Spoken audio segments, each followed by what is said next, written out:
기독교 강요 2권 제16장 13번째 그리스도의 부활의 의유와 열매. 이어서 죽은 자들로부터의 부활이 뒤따른다.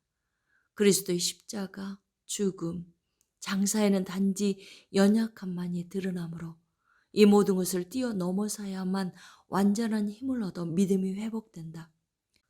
그러므로 부활이 없다면 우리가 지금까지 말한 것은 불구의 몸과 같이 될 것이다. 우리는 그리스도의 죽음에서 완전한 구원을 누리게 되었다. 왜냐하면 그리스도의 죽음을 통하여 우리가 하나님과 화목할 뿐만 아니라 그의 의로운 심판의 물음을 받게 되었고 저주가 거치게 되었고 형벌의 모든 값을 치르게 되었기 때문이다. 그렇다고 하더라도 우리에게는 그의 죽음이 아니라 그의 부활을 통한 거듭남으로 말미암아 산소망이 있게 되었다. 왜냐하면 그가 다시 살아나심으로써 죽음을 이기신 저 승리자로 나타나셨던 것과 같이 죽음에 대한 우리의 믿음의 승리는 그 자체로 오직 그의 부활에만 존재하기 때문이다. 이것이 무엇을 의미하는지 바울의 말이 더욱 잘 표현해 주고 있다. 그는 우리가 범죄한 것 때문에 죽으셨으며 또한 우리를 의롭다 하시기 위하여 살아나셨느니라.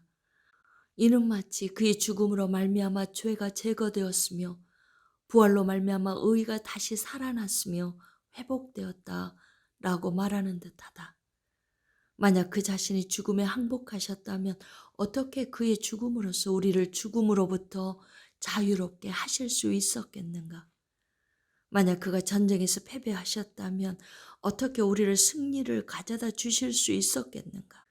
그러므로 우리는 다음과 같이 그리스도의 죽음과 부활로 우리 구원의 진료를 나눈다.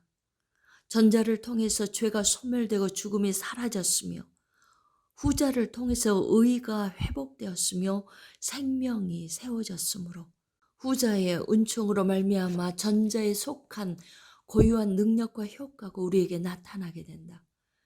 같은 취지로 바울은 바로 이 부활 가운데 그리스도가 하나님의 아들로 선포되었다고 공언한다. 왜냐하면 그가 자기의 신성을 비추는 맑은 거울이자 흔들림 없는 우리의 믿음의 버팀목이 되는 하늘 권능을 보이시는 것이 비로소 그때였다고 여기기 때문이다.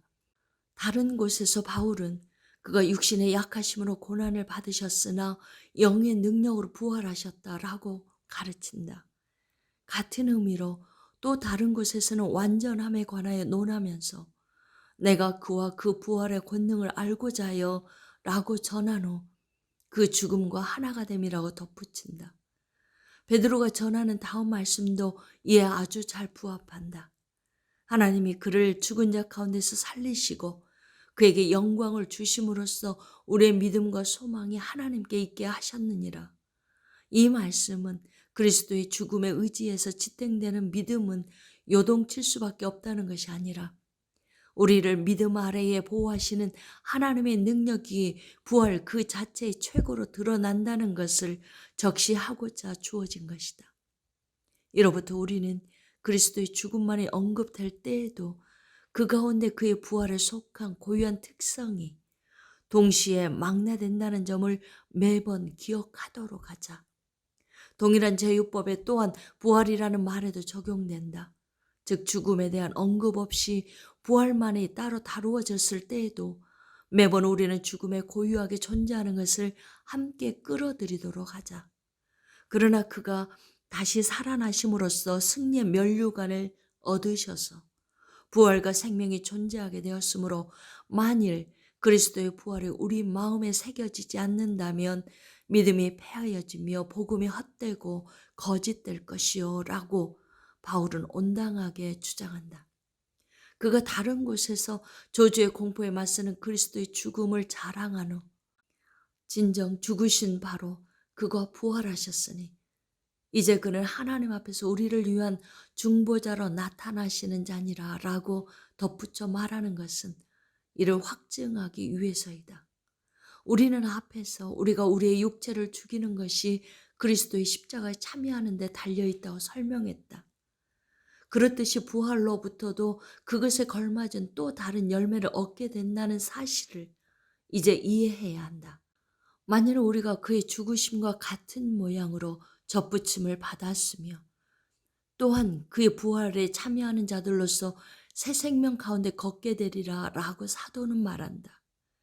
같은 취지로 다른 곳에서는 우리가 그리스도와 함께 죽었다는 사실로부터 땅 위에 있는 우리의 지체들을 죽여야 한다는 논거를 이끌어내며 또한 우리가 그리스도와 함께 부활했다는 사실로부터 우리가 찾아야 할 것은 땅의 것이 아니라 위의 것이라는 점을 추론하고 있다. 이런 말씀들을 통하여 우리는 살아나신 그리스도의 본에 따라 새 생명을 추구하도록 초대를 받았을 뿐만 아니라 그의 능력으로 거듭나서 의에 이르게 되도록 가르침을 받는다. 이와 더불어 우리는 또한 부활의 세 번째 열매를 얻는다. 그것은 우리가 우리 자신들의 부활에 대하여 마치 공인된 보증을 받듯이 확신하게끔 되는 데 있다. 이것이 마땅한 것은 그리스도의 부활이 우리의 부활의 가장 확실한 기초가 되기 때문이다. 이에 관하여 사도는 고린도전서 15장에서 더욱 풍부하게 논의하고 있다. 어떠한 경우든 우리가 주목해야 할 것은 그가 죽은 자들로부터 부활하셨다라고 불리신다는 사실이다. 이 말에 죽음과 부활의 진리가 모두 표현되어 있다. 이는 그가 여느 사람들이 자연적으로 죽는 죽음과 동일한 죽음을 당하셨으며 우리와 동일한 죽어 없어질 육체를 취하시고 그 가운데서 불멸을 받아들이셨다고 말하는 것과 다르지 않다. 14번째, 승천. 영적 현존을 통한 실제적 통치의 시작. 승천은 부활에 아주 긴밀하게 연결되어 있다. 이제 그리스도는 유한한 인간의 생명에 저급하고 비천한 상태와 십자가의 치욕을 벗어버린 채 부활하심으로써 자기의 영광과 능력을 더욱 완전하게 비추기 시작하셨다. 그렇지만 자기의 승천의 때가 이르러서야 비로소 자기의 나라를 실제로 창건하셨다. 사도는 그가 하늘에 오르신 자니 이는 만물을 충만하게 하려 하심이라 라고 가르치면서 이를 우리에게 보여준다.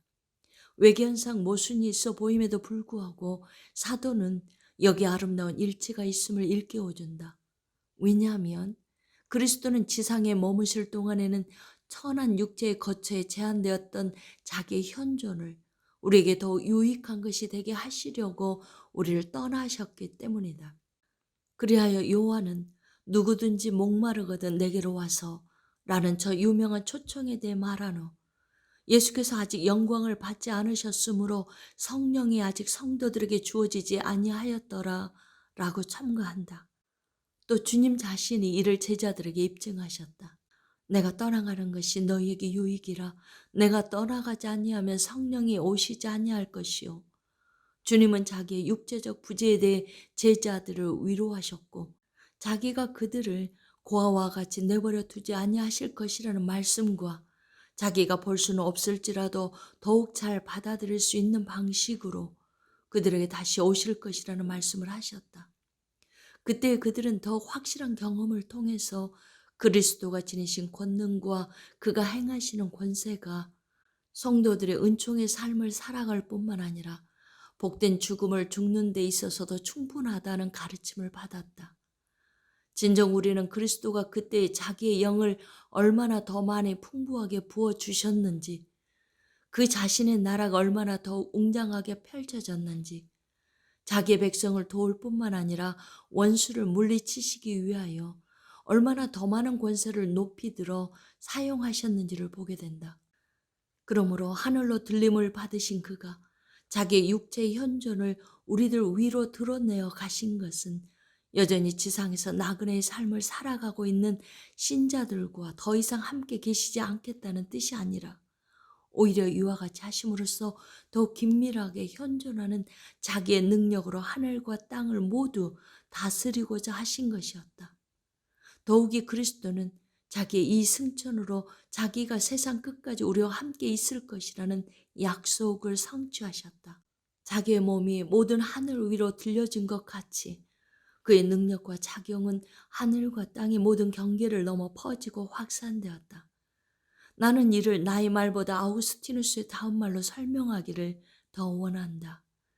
그리스도는 자기의 죽음을 통하여 아버지의 우편으로 가실 것이었다. 그곳으로부터 산 자들과 죽은 자들을 심판하러 오시고자 하였기 때문이다.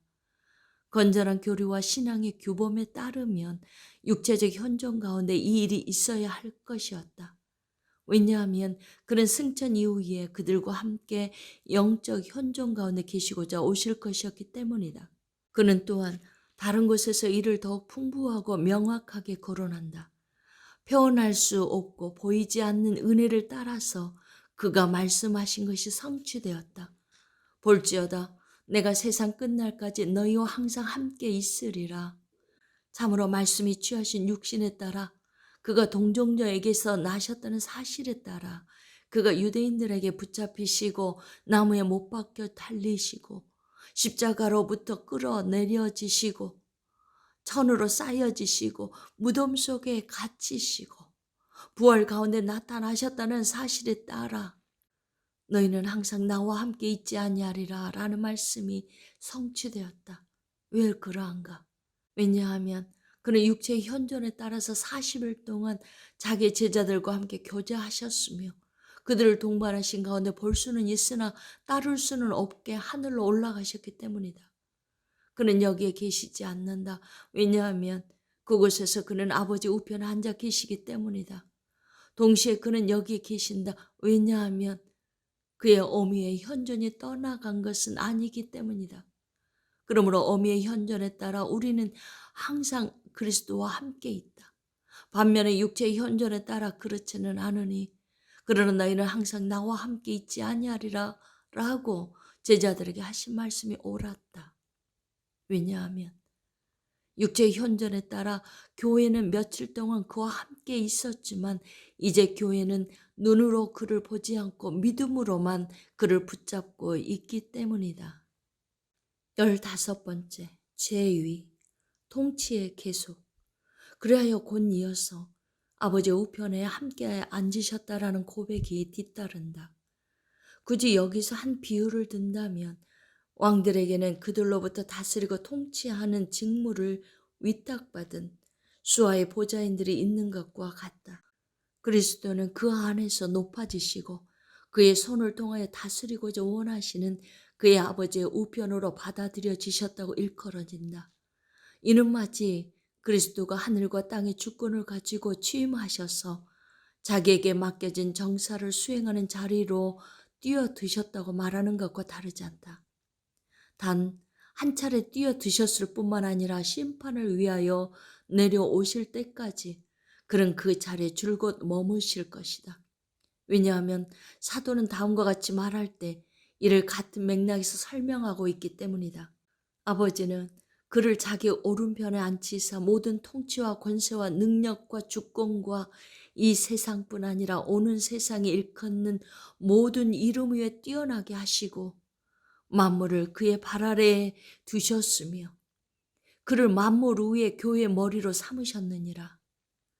그리스도가 하나님 보좌 우편에 앉으신 목적은 하늘과 땅의 모든 피조물로 하여금 그의 어미를 우러러보며 그의 손으로 다스림을 받으며 그의 뜻을 헤아려 살피며 그의 능력에 복종하도록 하기 위함이다. 사도들은 매번 그리스도의 죄의를 기억했는데 이는 바로 모든 것이 그리스도의 의지에 맡겨져 있다는 사실을 가르치기 원해서였다. 그러므로 이 사건을 단순히 그가 베푸신 지극한 복을 가리키는 것으로 여기는 사람들은 그릇되다. 사도행전에서 스데반이 그리스도가 서 계신 것을 보았다고 증언하는 말씀은 이에 배치되는 다른 어떤 사실을 전하는 것이 아니다. 왜냐하면 여기서 문제가 되는 것은 그의 몸의 자세가 아니라 그의 통치의 어미이기 때문이다. 앉아 계신다는 것은 단지 하늘 심판자에서 주재하신다는 뜻일 뿐이다. 16번째, 제유의 3가지 유익. 이러므로 우리의 믿음은 많은 열매를 맺는다. 첫째, 믿음으로써 우리는 아담으로 말미암아 가로막혀 있었던 하늘나라로 들어가는 문을 주님이 여셨다는 사실을 분별하게 된다. 그가 우리의 육체 가운데 마치 우리의 이름으로 하시는 것처럼 하늘에 들어가셨으므로 사도의 말처럼 어떤 의미에서 우리는 이미 그 자신 안에서 그와 함께 하늘에 앉아 있다고 하겠다. 그러므로 우리는 단지 기약 없는 소망으로 하늘을 바라보고만 있는 것이 아니라 우리의 머리 대신 분 안에서 지금 하늘을 소유하고 있다. 둘째, 믿음으로써 우리는 주님의 아버지와 함께 거하심이 우리에게 큰 복이 된다는 사실을 인정하게 된다. 왜냐하면 그가 손으로 짓지 아니한 성소에 들어가셔서 우리를 위한 대언자와 중재자로서 늘 아버지의 면전에 나타나시기 때문이다. 그리하여 주님은 하나님의 눈을 돌이켜 우리의 죄를 멀리하고 주님의 의를 응시하시도록 하시고 우리를 향한 하나님의 마음을 누그러뜨려 주님의 중재로 말미암아 하나님의 보좌로 나아가는 길과 통로가 평탄해지게 하시며 그렇지 않다면 불쌍한 죄인들에게 공포가 가득했을 그 보좌를 은혜와 관용으로 가득 채우신다. 세 번째, 믿음으로써 우리는 주님의 권능 가운데 지옥을 거스리는 우리의 힘, 능력, 부, 자랑이 자리 잡고 있음을 이해하게 된다. 참으로 그는 하늘로 올라가시면서 사로잡혔던 것이 사로잡히도록 이끄셨고 적들을 패퇴시킨 후에 우리의 백성을 풍부하게 채우셨으며 날마다 영적인 재산을 쌓아주신다. 그는 지극히 높은 곳에 앉으셔서 그곳으로부터 우리에게 자기의 능력을 부어주심으로 우리를 살려 영적인 삶을 살도록 하시고 자기의 영으로 거룩하게 하시고 다양한 은혜의 선물들로 자기의 교회를 꾸미시고 자기의 보호 가운데 교회를 모든 해로부터 안전하게 보존하시고 자기의 십자가와 우리의 구원을 대적하는 포악한 원수들을 자기의 손의 강력함으로 억제하시고 끝으로 하늘과 땅에 있는 모든 권세를 보유하신다. 그는 자기의 적이 될 뿐만 아니라 우리의 적도 되는 자들을 모두 거꾸로 뜨리시고 자기의 교회를 세우신 일을 다 마칠 때까지 그렇게 하신다. 과연 이것이 그의 나라의 참된 실상이다. 아버지는 그에게 그가 산 자들과 죽은 자들을 심판하러 오셔서 그의 마지막 일을 다 이루실 때까지 이 권세를 부여하셨다. 아멘.